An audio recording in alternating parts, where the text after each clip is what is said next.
Jess, sweetie, would you mind sitting with the kids? My sister Diane's voice carried that sugary tone she used whenever she was about to do something inconsiderate. The adult table is full, and honestly, you'll probably have more fun with them anyway. I stood at the entrance of Clearwater, one of Portland's upscale restaurants, holding the bottle of fine wine I'd brought as a gift. The place looked stunning. Dim lighting, polished wood, and floor-to-ceiling windows overlooking the Willamette River. Diane had rented a private section for what she called a family celebration dinner. When she invited me 2 weeks ago, I'd actually been excited. Foolish of me. My name's Jess, I'm 27, and I work as a graphic designer for Brightage Media, a growing marketing firm in Portland, Oregon. For the last 6 years, I've been the family afterthought, the single one, the one who apparently doesn't count as a real adult because I don't have a husband or kids. My older sister Diane is 35, married to Greg, and they have 2 daughters.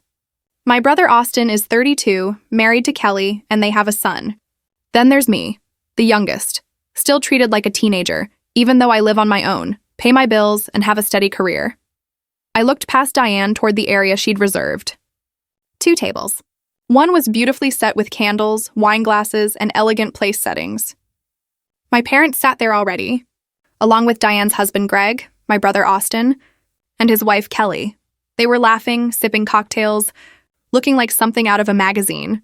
The second table, pushed into a corner near the kitchen doors, had plastic cups and a paper tablecloth covered in cartoon dinosaurs. Diane's 2 girls and Austin's son were already coloring, unaware of how insulting the setup really was. "You're kidding," I said flatly.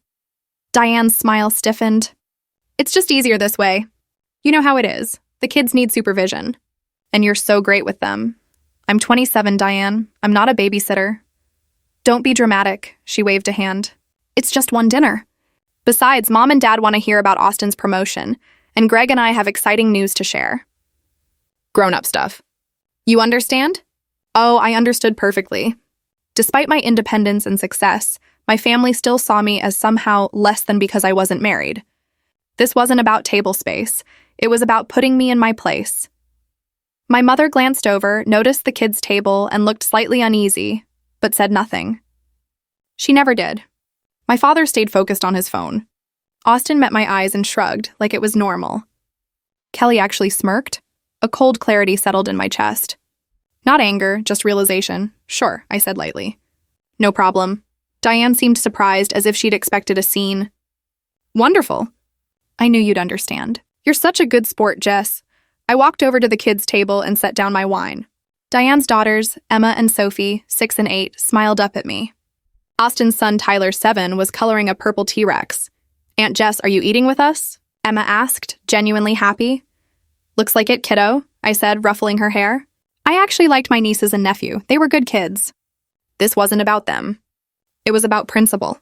About constantly being treated as if I mattered less because I didn't follow the same life path as my siblings. I pulled out my phone and texted my best friend.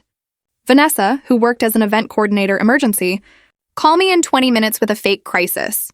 Her reply came instantly. "On it." This better be good. A waiter appeared, glancing uncertainly between the 2 tables but staying professional. "Can I get you started with drinks?"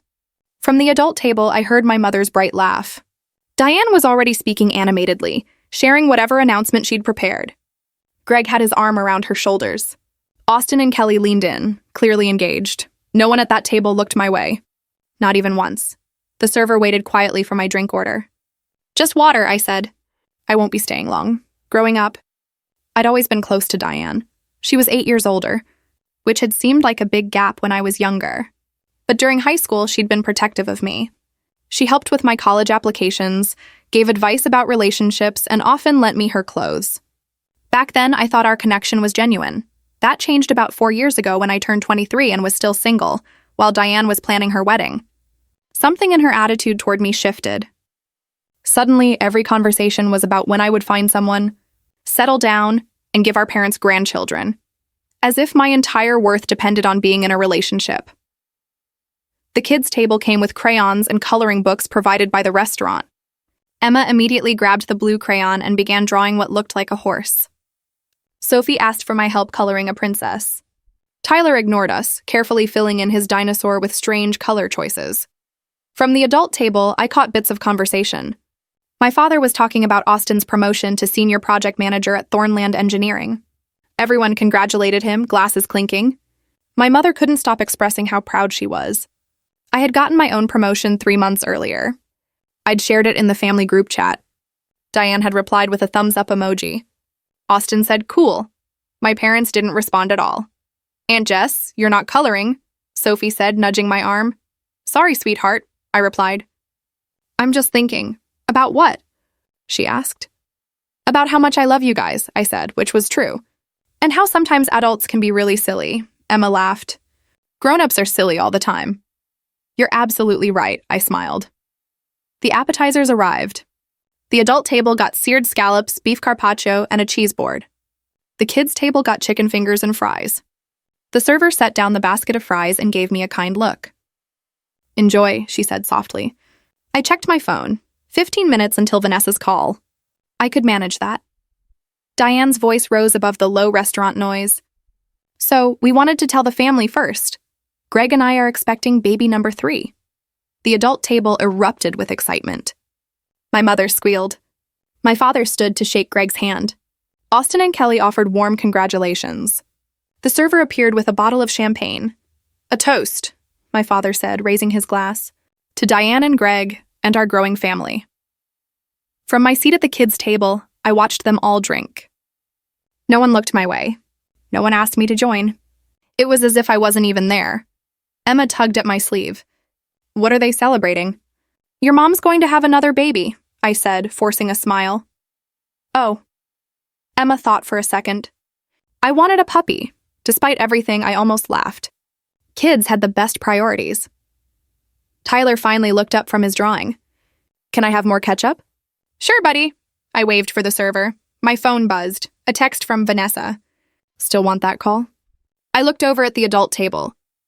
They were now deep in conversation, discussing nurseries and baby names, treating Diane's pregnancy as the center of the universe. My mother had tears of joy in her eyes. When I'd told her about my promotion, with a 30% raise and a corner office, she'd only said, "That's nice, dear," and changed the topic. I texted Vanessa back. "Not yet." "I have a better idea. The entrees arrived." The adult table got filet mignon, seared salmon, and duck confit. The kids' table got more chicken fingers and mac and cheese. I looked down at the plastic plate in front of me, a kid's meal I hadn't ordered, but someone assumed I should have. This wasn't about food anymore. It was about being ignored and underestimated by people who should care about me. It was about being tolerated, not valued. And I'd had enough. I took out my phone and opened my banking app. The reservation was under Diane's name, but I knew how these family dinners worked. At the end, she'd announced that we were splitting the bill evenly, just like before, even though I'd only ordered a salad while everyone else enjoyed expensive dishes. The kids' table would still pay a full share. Not tonight. I messaged the server, whose name tag read Jennifer, through the restaurant's system. "Hi, I'm at the kids' table in the private section. I need to pay my part separately and leave early. Can you help?" Her reply came quickly. "Of course. Give me 5 minutes." I looked at Emma, Sophie, and Tyler, happily eating their chicken fingers, unaware of the adult tension around them. "Hey guys," I said. "I have to leave soon for work, but you're all amazing, okay? Don't let anyone tell you otherwise." They nodded, already focused back on their food. Jennifer appeared beside me with a small black folder. Inside was my separate bill, just water and the kids' meal I hadn't eaten. "I'll add a 40% tip," I whispered. "You really don't have to." "I know, but you've been kind and I appreciate it."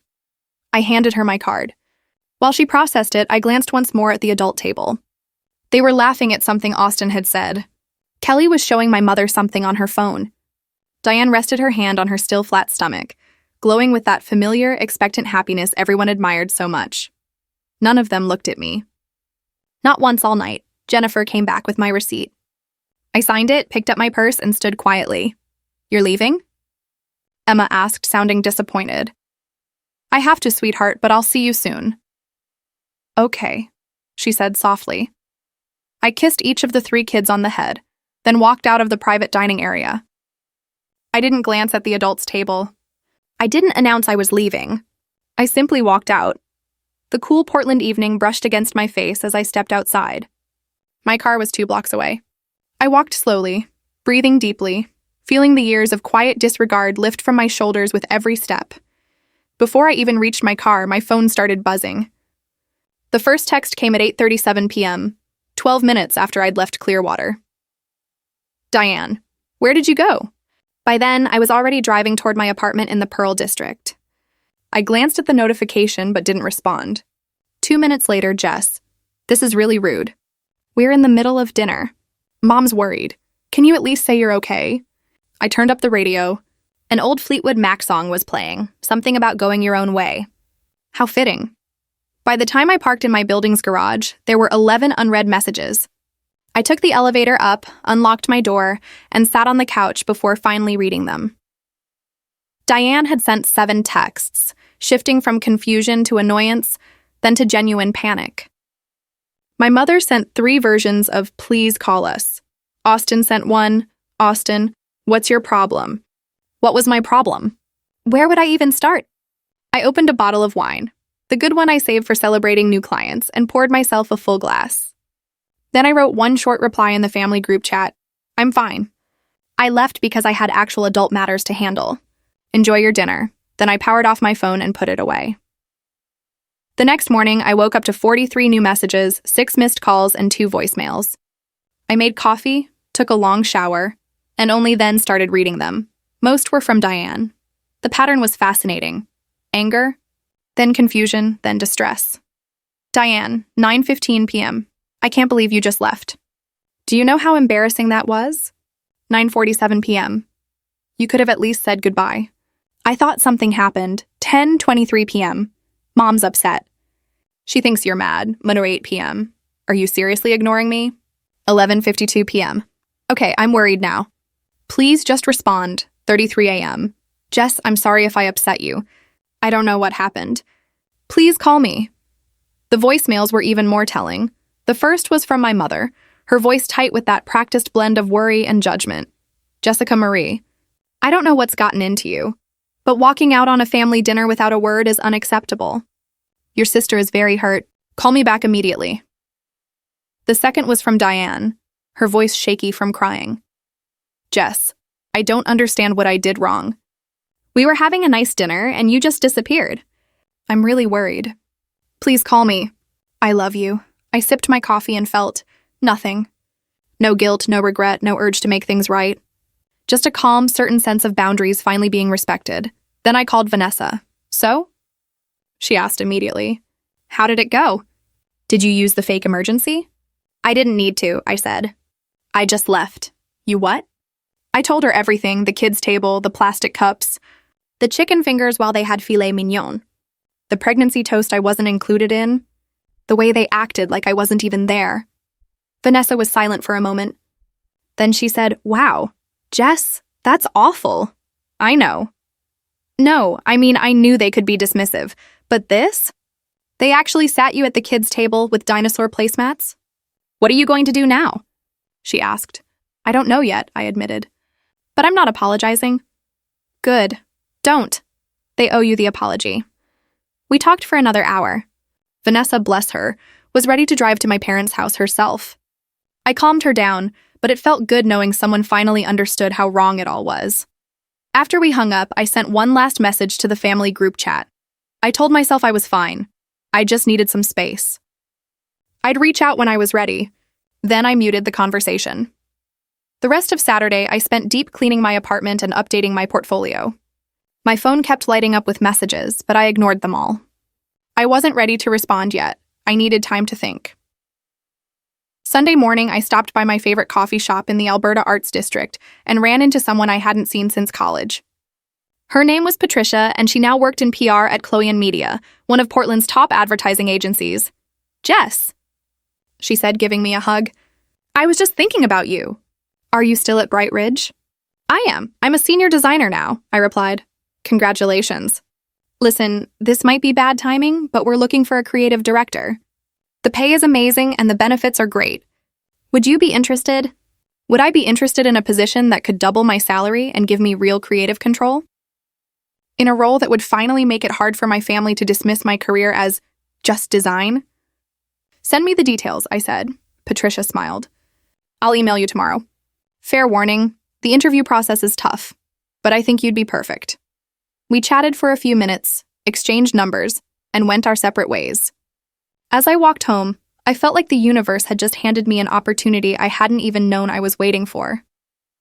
By Sunday evening, I had 62 unread messages, 31 of them from Diane. She was clearly spiraling, and part of me felt bad. But a bigger part remembered sitting at that kid's table, watching my family celebrate without me, and felt entirely justified in staying silent. Monday morning, I went to work as usual. Around 10 a.m., my boss Kendra pulled me aside. "Hey, everything okay? Your sister called the office this morning." "She did what?" "She said she was worried and hadn't been able to reach you." "I told her you were fine and that we couldn't discuss personal matters, but she seemed upset." I sighed. "I'm sorry she bothered you. We had a family situation this weekend and I left early. She's just being dramatic." Kendra looked at me carefully. "Do you need to take some personal time?" "No, I'm good. Actually, I'm great. I might have a lead on a new opportunity and I wanted to talk to you about it." We spent about 20 minutes discussing the possible move to Chloe Media. Kendra seemed disappointed but understanding. She'd known this day would come. I'd outgrown Bright Ridge, and we both knew it. That evening, I finally unmuted my phone. The messages had slowed, but one from my mother stood out. "Your sister is very upset. I think you owe her an apology." Whatever happened, walking out without explanation was childish and hurtful. "Please be the bigger person and call her. I stared at that message for a long time." Be the bigger person. That was always the theme, wasn't it? Jess, be understanding. Jess, don't cause problems. Jess, accept being overlooked and stay graceful about it. I typed a response before I could hesitate. I'm not apologizing for having boundaries. If Diane wants to talk, she can acknowledge what she did. Until then, I need space. My mother replied instantly, "What did she do?" "She invited you to a nice dinner." I took a deep breath and sent the final message. She sat me at the kids' table, like I'm not an adult. Then she ignored me for the entire meal. If you can't understand why that's disrespectful, then you're part of the problem. I watched the 3 dots appear and disappear on my phone several times before her final message came through. "We'll discuss this later." No, we wouldn't. Not until they were actually willing to listen. I poured myself another glass of wine and opened my laptop. Patricia's email had arrived with the details about the creative director position. The salary was even better than I'd imagined, and the role would put me in charge of a full creative team. It was everything I had been working toward. I started my application right away, energized by possibility. The interview with Chloe Media was scheduled for Wednesday afternoon. I took a half day off work, put on my best power suit, and walked into their downtown office building, feeling as if I were stepping into a new version of my life. Patricia met me in the lobby. "You look amazing. Ready?" "As ready as I'll ever be." The interview panel included 4 people: the CEO, the head of creative, the director of operations, and Patricia. They asked challenging questions about my creative process, leadership approach, and vision for the brand. I answered openly, supported by my portfolio and 6 years of steadily growing experience. 2 hours later, I left the building feeling cautiously optimistic. My phone had been on silent during the interview. When I turned it back on, there were 23 new messages, mostly from Diane, but also from Austin and my mother. "Diane, we need to talk. This silence is really hurtful. Diane, I don't understand why you're acting like this. I invited you to a nice dinner and you're behaving as if I did something awful. Diane, Mom says you're upset about the seating arrangement. Jess, it was just practical. The kids needed supervision. Austin, you're being ridiculous. Diane is pregnant and stressed, and you're making this about yourself. Mom, your father and I are disappointed in your behavior. Family should come first." Sitting in my car in the parking garage, I read through all of them. What stood out most was that not one person had actually apologized. No one said, "I'm sorry for making you feel excluded," or "I'm sorry we didn't consider your feelings." Instead, they were insisting I was the problem for being upset. I carefully wrote my response to the group chat. I'm an adult. I have a career, a home, and a life. Being seated at the kids' table while you all had dinner together was disrespectful.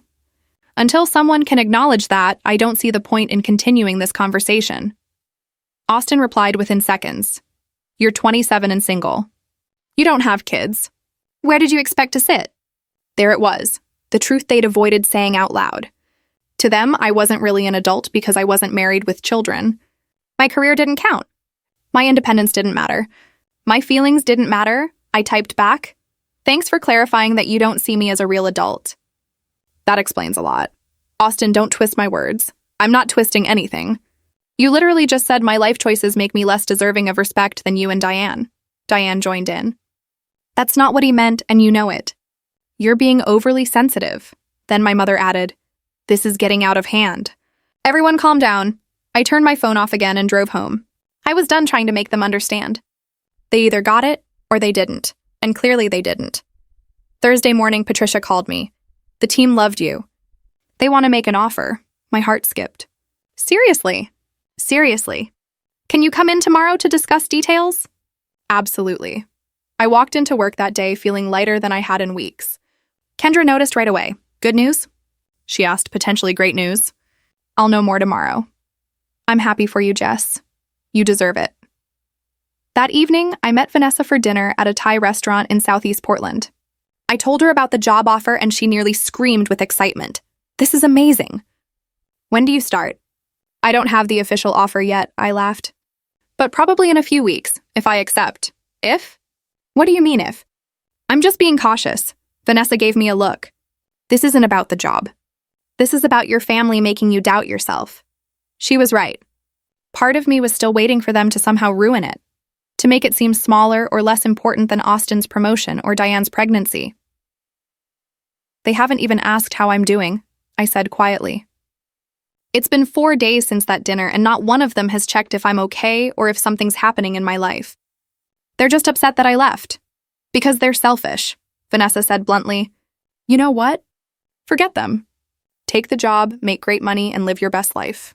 "That's the best kind of revenge," I smiled. "You're right, I always am." It's exhausting. Friday's meeting at Clovian Media was everything I'd hoped. They offered me the creative director position with a salary $60,000 higher than my current one, plus equity, full benefits, and a corner office with a view of Mount Hood on clear days. I accepted immediately. "We're thrilled," the CEO said, shaking my hand. "We believe you'll do amazing things here." That afternoon, I gave Bright Ridge my 2 weeks' notice. Kendra was sad but supportive and threw me an impromptu celebration with the team. They were genuinely happy for me, and I realized how much I'd been missing that kind of genuine encouragement.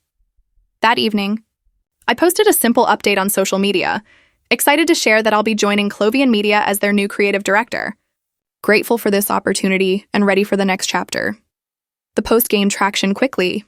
Friends from college congratulated me, former coworkers commented, and even people in the industry I barely knew reached out to say they'd heard great things about Clovian. My family's reaction? Complete silence. Not a single like, no comment, nothing. By Saturday afternoon, I finally got a text from Diane. "Saw your Instagram. New job, that was it. No congratulations, no excitement, no recognition of what a milestone this was." I replied, "Yes, it's a major promotion." Diane answered, "That's nice. Are you still upset about the dinner thing?" I actually laughed. After all the silence and tension, her biggest concern was whether I was mad, not about what was going on in my life. I told her, "I'm not angry. I'm just done being treated like I don't matter," she replied. "You do matter. You're overreacting. It was one dinner. It wasn't just one dinner. It was years of being dismissed. Years of my accomplishments brushed aside while hers and Austin's were praised. Years of being excluded from decisions, treated like the younger sibling who would never quite measure up." I stared at my phone, realizing she truly didn't see it.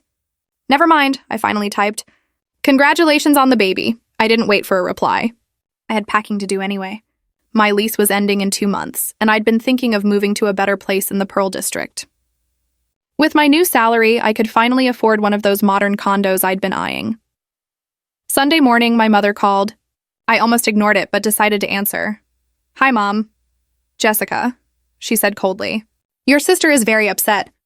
I don't know what's gotten into you, but this behavior needs to stop." "What behavior?" I asked. "This attitude." "The coldness. Walking out on family dinners, refusing to communicate, making everything about you." I took a deep breath. "Mom, do you even know what job I just accepted?" Silence. "Did you read my post?" Did you see that I'm now a creative director at one of the top firms in Portland? More silence. You didn't even look, did you? I saw something about a job, she said defensively. I've been busy with Diane. She's having a tough pregnancy and your behavior isn't helping. My behavior? I repeated slowly. Mom, Diane sat me at the kids' table. She literally gave me chicken fingers and plastic cups while everyone else had champagne and filet mignon. And none of you said a word. It was practical, my mother said. Someone needed to watch the children. I'm not a babysitter, I said quietly. I'm your daughter, a professional with a career you don't even acknowledge.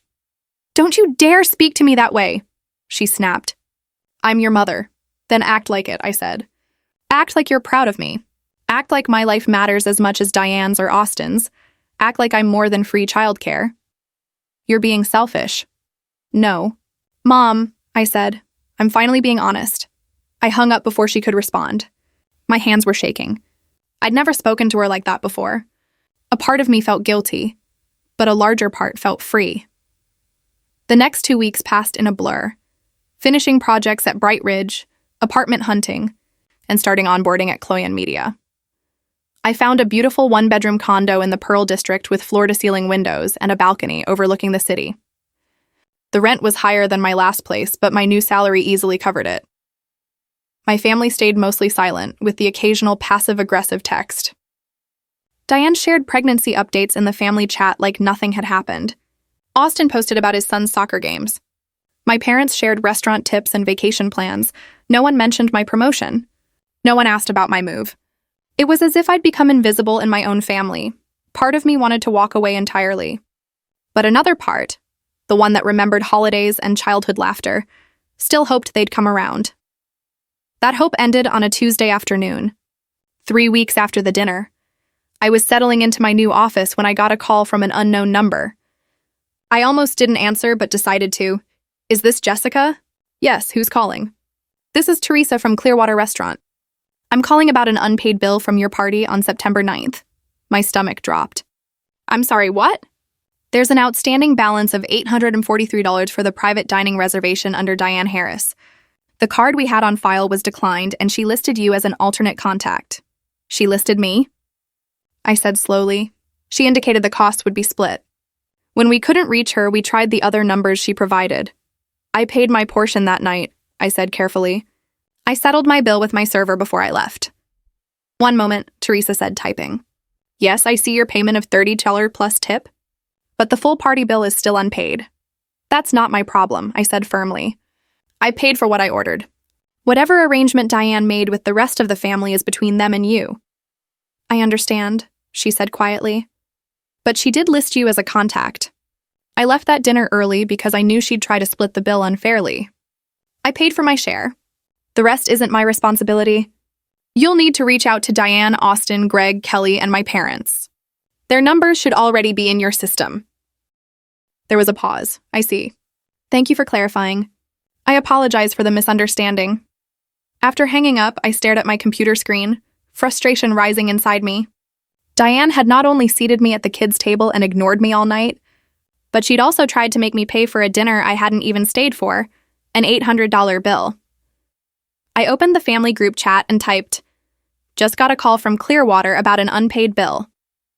For the record, I paid for my own meal before I left. Whatever balance remains is your issue, not mine. Maybe next time, don't seat family at the kids' table and then expect them to cover your expensive celebration. I hit send before I could rethink it.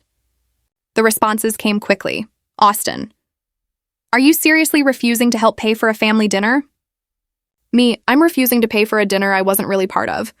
I ate chicken fingers at the kids' table while you all had lobster and champagne, remember? Diane. It was supposed to be a family dinner. We were all meant to split the cost. That's how it works. Me. Then maybe you should have treated me like family instead of free childcare. Mom. Jessica Marie, this is absolutely unacceptable. You will pay your fair share. Me. My fair share was $30, which I already covered. The $800 bill wasn't mine. Dad, this is ridiculous. Just pay it. Me. No. That single word seemed to silence everyone for a moment. Then the messages poured in again. Diane, I can't believe you're doing this. I'm pregnant and I don't need this stress right now. Austin, You're being petty and spiteful. Mom, I raised you better than this. Me. Did you? Because from what I can tell, you raised me to accept being treated as less than my siblings. I'm done with that. Pay your own bill. I muted the chat and tried to get back to work, but the anger lingered. That evening, Vanessa came over to help me unpack in my new apartment. I told her about the restaurant issue and she looked furious. They tried to make you pay their bill after everything? That's basically fraud, Jess. I know. So what are you going to do? I unpacked dishes and placed them in the cabinets. Nothing. I paid what I owed. The restaurant has their contact info. It's not my problem. They'll probably keep bothering you about it. Let them. I placed wine glasses neatly on a shelf.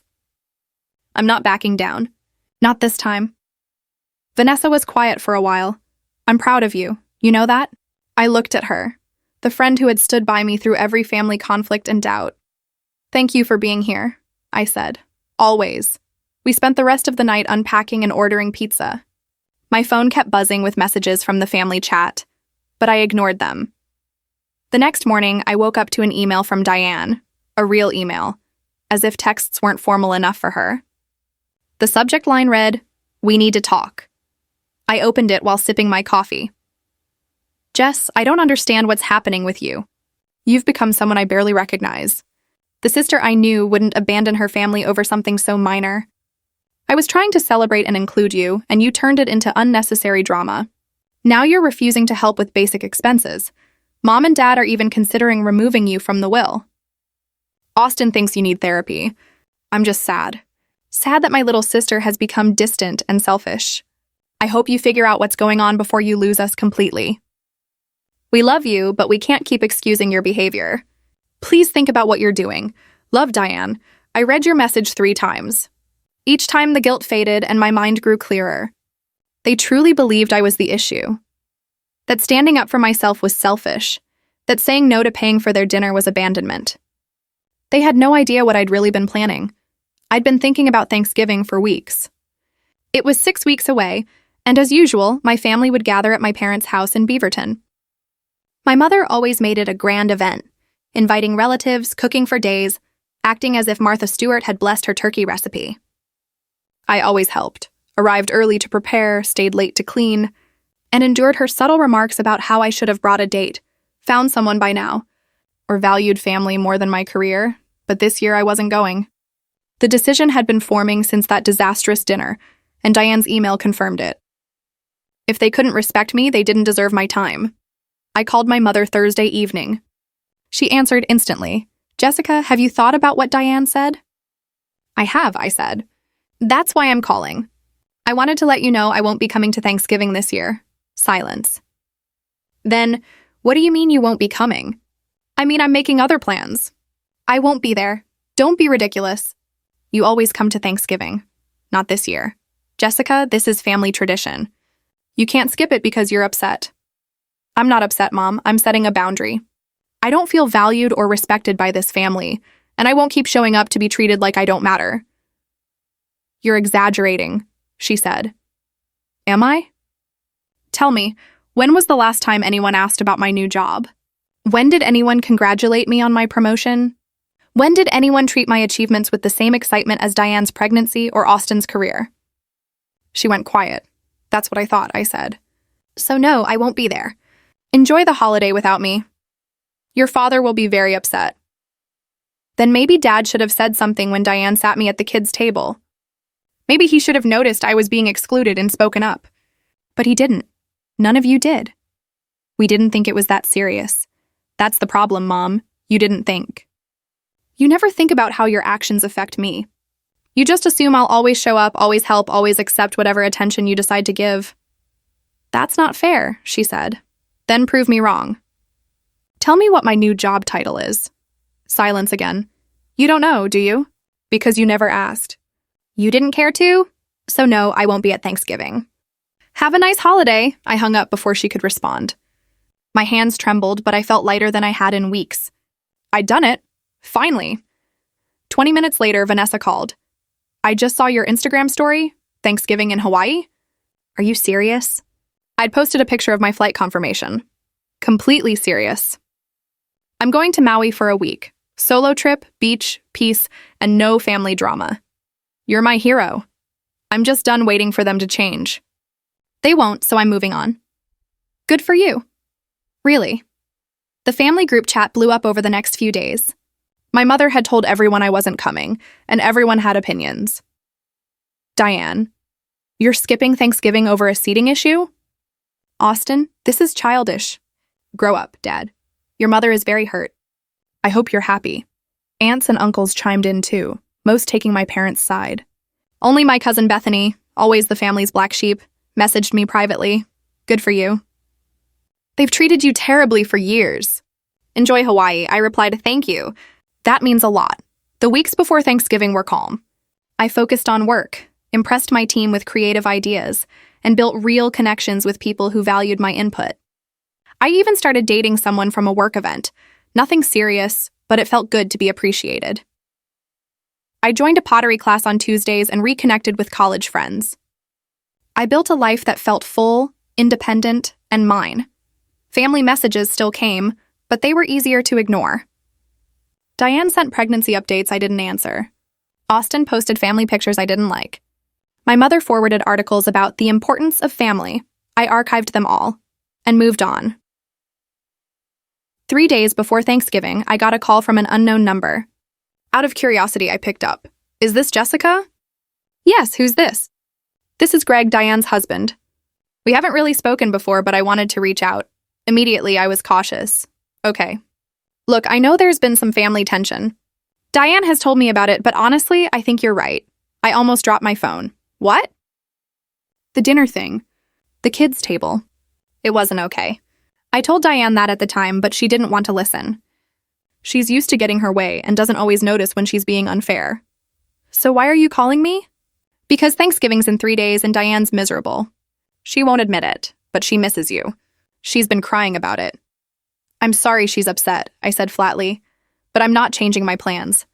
I'm not asking you to. I just wanted you to know not everyone in the family thinks you're wrong, and for what it's worth, I'm sorry about how you were treated. It was the first apology I'd ever received from anyone. I didn't quite know what to do with it. Thank you, I finally said. I appreciate the call. Have a good trip to Hawaii. Diane mentioned it. It sounds amazing. It will be. After hanging up, I sat quietly for a long time. Greg's call didn't fix everything, but it confirmed something important. I wasn't overreacting. What happened had been unfair, and at least one person could see it. That was enough. On Thanksgiving morning, I flew to Maui. While my family gathered in Beaverton, probably arguing over turkey and gossiping about my absence, I was on a beach with a Mai Tai, watching the sunset over the Pacific. I posted a photo on Instagram with the caption, "Grateful for new beginnings." It got 200 likes. My family didn't comment. I didn't care. I returned from Maui rested, sun-kissed, and completely at peace with my decision. That week had been exactly what I needed. Long walks on the beach, great food, no family obligations, and plenty of space to think about what I truly wanted from life. And one thing became clear. I no longer wanted to perform for people who'd never value me. On my first day back at work, I was called into a meeting with the CEO of Clovian Media. My heart sank, worried something had gone wrong. Instead, he smiled and gestured for me to sit. "Jessica, we reviewed the campaign concepts you submitted before your vacation. The client loved them. They want to move forward right away, and they specifically asked for you to lead the project." Seriously? Seriously. It's a 6-month contract worth $500,000, your first major win as creative director. I left that meeting feeling weightless. $500,000. My first big client. Proof that everything I'd worked for was finally paying off. I called Vanessa immediately. Dinner tonight, my treat. I have news, good or bad. Amazing. That evening, we met at an upscale Portland restaurant. When I told her, she screamed so loud the other tables turned. "This is incredible. You're crushing it." "I really am," I said, and I meant it. For the first time, I felt genuinely proud of myself without needing anyone's approval. That night, I shared the news on LinkedIn. The response was overwhelming.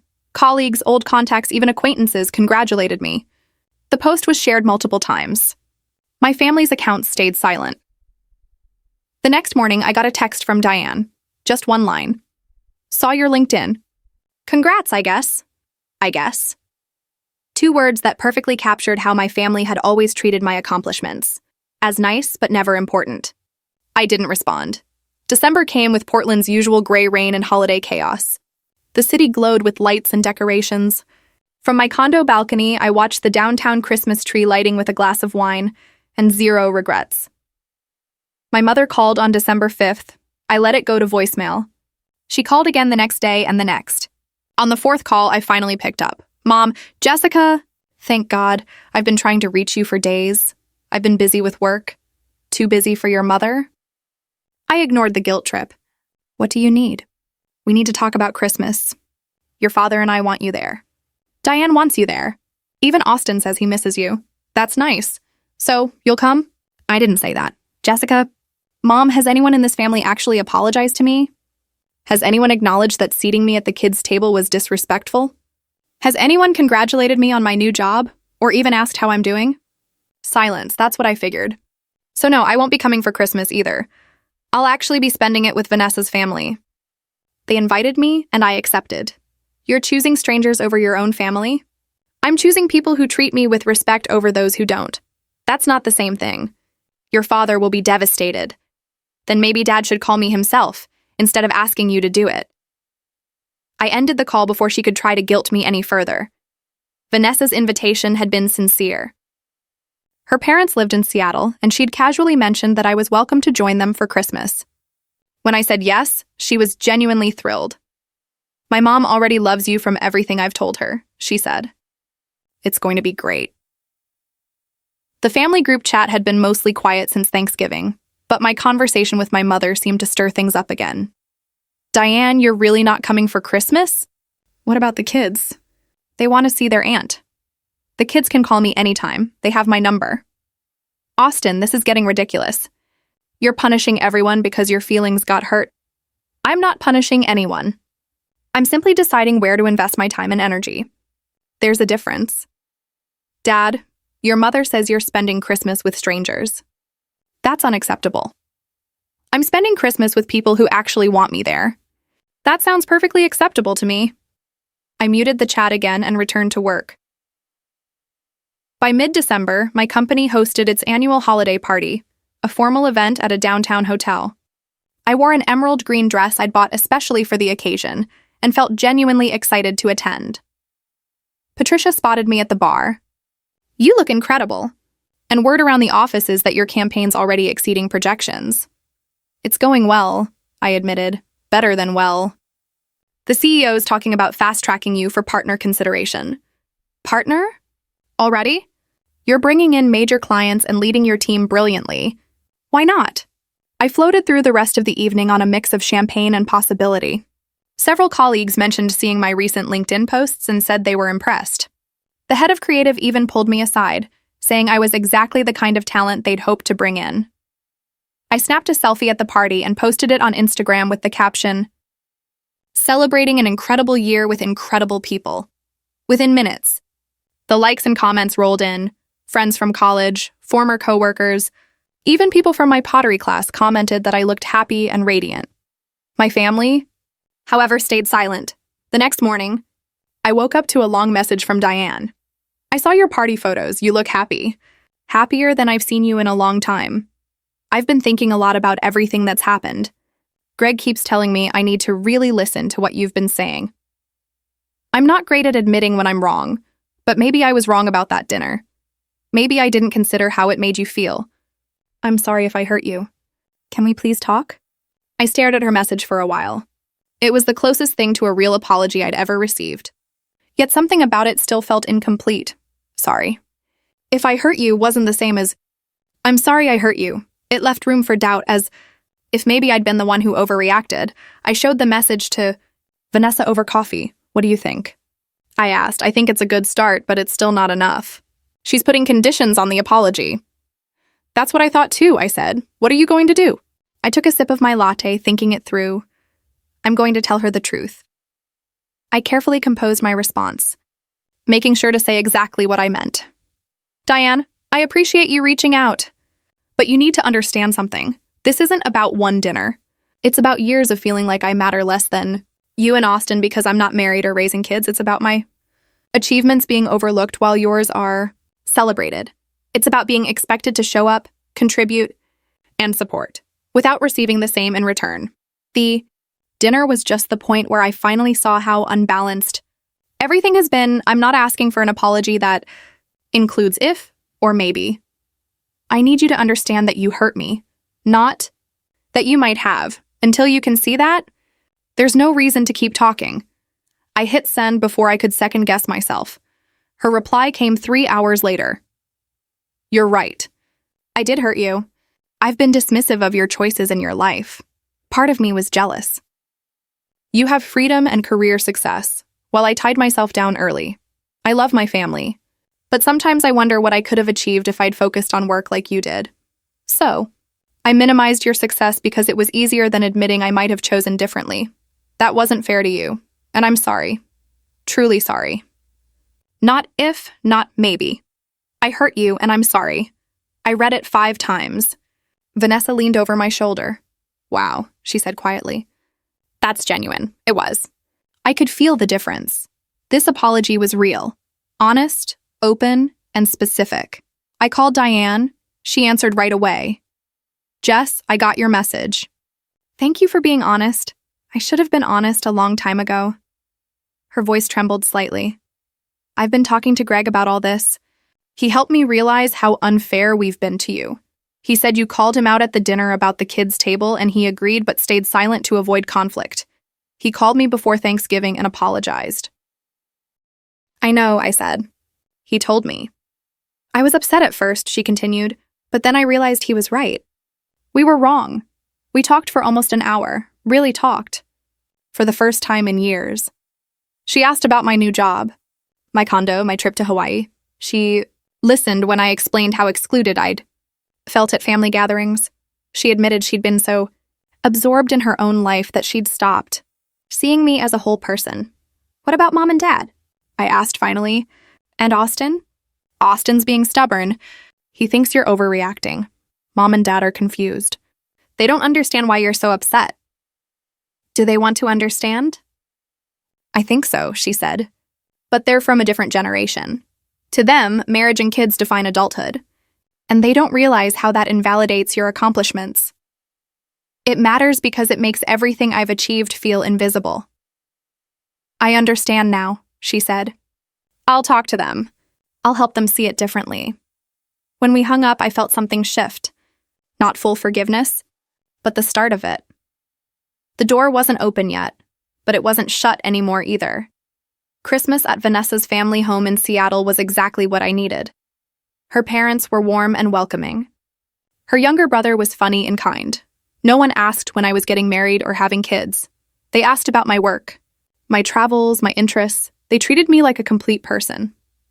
On Christmas morning, Vanessa's mom gave me a beautiful journal with a quote on the cover. She believed she could. So she did. For all your future successes, she said as she hugged me. I cried because this woman, who barely knew me, had shown more care than my own family had in years. I posted a photo that morning on Instagram, me in pajamas, smiling with Vanessa's family around the tree. The caption read, "Found family is just as meaningful as blood family." Grateful for these wonderful people, the post got over 300 likes. My mother commented, "Glad you're happy. We missed you here." It was small, but it was something. I went back to Portland after Christmas feeling renewed. Work picked up quickly in the new year. My client campaign launched in January and immediately drew attention. Industry publications covered it. And other companies reached out to Clovian asking specifically to work with me. By late January, Patricia called me into her office. "The partner discussion is happening," she said. "They want to make it official by March." "Partner," I repeated, still stunned. "You've earned it," she said. "You know that, right?" And I did. Finally, I did it. February came with my birthday. I turned 28 quietly, took the day off work and spent it exactly how I wanted. Sleeping in, getting a massage, and having a nice dinner with Vanessa. I didn't share anything on social media or make it a big event, but my family remembered. Diane sent flowers with a card that said, "Happy birthday to my incredible little sister. So proud of you." My mother called and for once asked about my life, my job, my plans. We talked for about 30 minutes and it felt almost normal. Austin texted, "Happy birthday. Sorry I've been a jerk. Let's grab coffee sometime." My father mailed a card with a $500 check and a short note. "Proud of the woman you've become." They were trying. It wasn't perfect, but it was something. In early March, Chloe Media made the announcement. I was officially a partner. My name appeared on the letterhead, my salary doubled again, and I was featured in the Portland Business Journal. I posted the news on all my social media accounts, and this time my entire family responded. Diane, partner? Oh my God, Jess, this is amazing. Austin, wow, seriously impressive. Congratulations. Mom, we're so proud of you, sweetheart. Dad, my daughter, the partner? Well done. Even cousins and aunts I hadn't heard from in months chimed in with kind messages. It felt good, really good, but also strange that it took this long. Spring arrived in Portland with cherry blossoms and rain showers. I spent weekends exploring the city, trying restaurants I'd always wanted to, going to movies and art galleries alone without waiting for company. In mid-April, Diane called, her voice full of excitement. "So, I'm having a baby shower, and before you say anything, I want you to know. You're not just invited. I want you to help plan it." "Help plan it?" I asked. "Yes, you have such a great eye for design, and I want it to be special. Plus, I want to spend real time with you, not just at awkward family dinners." We met at a coffee shop the next day and spent 2 hours planning. Diane showed me her Pinterest boards while I sketched out ideas for decorations and activities. It felt like we were sisters again, really sisters, for the first time in years. As we packed up, Diane asked, "Can I ask you something?" "Sure. Were you really going to cut us all off permanently after Thanksgiving?" I thought about softening it, but remembered we'd promised honesty. I was seriously considering it, yeah. That scared me. When Mom said you weren't coming to Christmas, I realized I might actually lose you, and I couldn't stand that. "You were losing me," I said gently. "You just didn't notice until I stopped showing up." "I notice now, and I'll keep noticing, I promise." The baby shower took place in May at a beautiful garden venue in Hillsborough. I'd helped design everything, elegant floral centerpieces, tasteful decor, and a menu filled with Diane's favorites. The guest list included family, Diane's friends, and women from her mommy groups. I arrived early to help set up. My mother was already there, giving directions with her usual intensity. "Jessica, these centerpieces are gorgeous." "Did you design them?" "I did." She looked at me, really looked at me for the first time in years. "You're incredibly talented. You know that?" "Thanks, Mom. I'm sorry I didn't see it sooner. Your father and I got stuck in our own ideas of what success looks like. We were wrong. It wasn't a full apology, but it was genuine. The shower turned out beautiful. Diane glowed, surrounded by people who loved her. When it came time for speeches, she asked me to speak. I stood, raised my glass, and looked at her.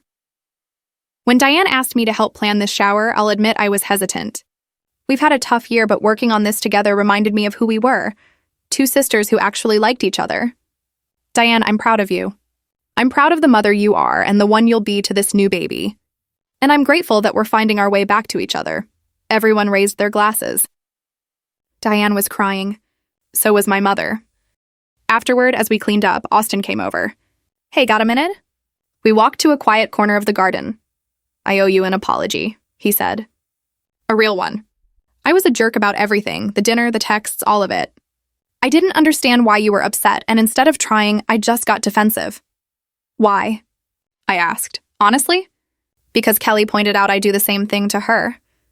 I dismiss what she does as a stay-at-home mom, like it's not real work.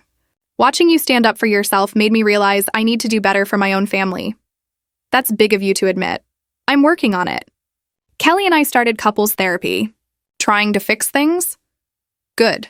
I hope it helps. Me too. He paused. I saw your profile in Portland Business Journal. Partner at 28? That's incredible, Jess. Thanks. Seriously, I've been telling people my little sister's kind of a badass. I laughed. Kind of? Definitely a badass. We hugged. It felt genuine. Over the next few months, things continued to improve. My family started asking about my life for real.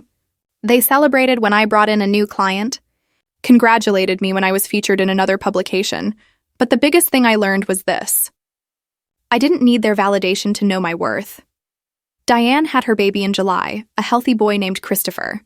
I visited the hospital with flowers and a thoughtful gift. Greg thanked me for coming. Diane introduced me to Christopher as the coolest aunt ever. In August, my parents hosted a family barbecue. When I arrived, I immediately noticed the difference. The table was one long arrangement. No kids' table in sight. My father made a point to ask about my latest campaign.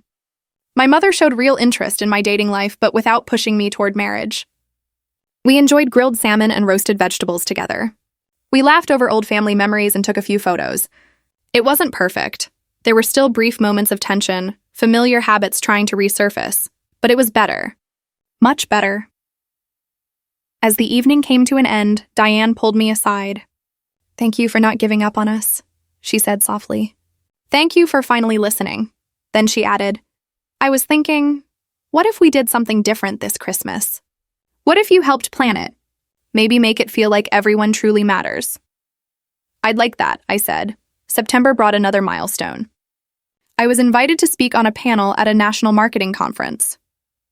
The topic was innovation in creative leadership, and I was listed alongside respected industry veterans with decades more experience. I shared the news online, genuinely thrilled. The comments poured in, friends, colleagues, and even family congratulating me. But one comment stood out. It was from my mother. "So proud of my brilliant daughter. Can't wait to hear you speak." She even came to the conference, took time off work, drove to the venue, and sat in the audience as I spoke to a room of 300 people about creativity, leadership, and the courage to believe in yourself. Afterward, she hugged me tightly. "That was incredible, Jessica. You were incredible. Thanks, Mom. I wish I'd been paying attention earlier. I wish I'd seen what you were building all along. You're seeing it now. That's what matters." Later, I heard the restaurant had finally collected payment for that disastrous September dinner. Diane told me she ended up covering most of the bill when others kept making excuses. Austin contributed a bit, but my parents said they couldn't afford their share. It had been embarrassing enough for Diane to decide. No more group dinners. "Lesson learned," she'd said with a smile. As for me, I kept thriving at Clovian Media, securing clients, earning recognition as one of Portland's most creative directors. I dated now and then, but never felt pressured to settle. I traveled when I wanted, spent money on things that made me happy, and continued shaping a life that truly belonged to me. Looking back on that awkward dinner at Clearwater, the kids' table, plastic cups, and chicken fingers, I realized it had been the turning point I needed. Sometimes the harshest moments lead to the most meaningful change. I learned I didn't need to shrink myself to make others comfortable. That walking away isn't failure. It can be the bravest choice you make. Most importantly, I learned that respect isn't something you plead for. It's something you earn by knowing your worth. My revenge wasn't loud or destructive. It was simple. I built a life so fulfilling, so successful, so undeniably mine that no one could overlook me again. And that, in the end, was the sweetest victory of all.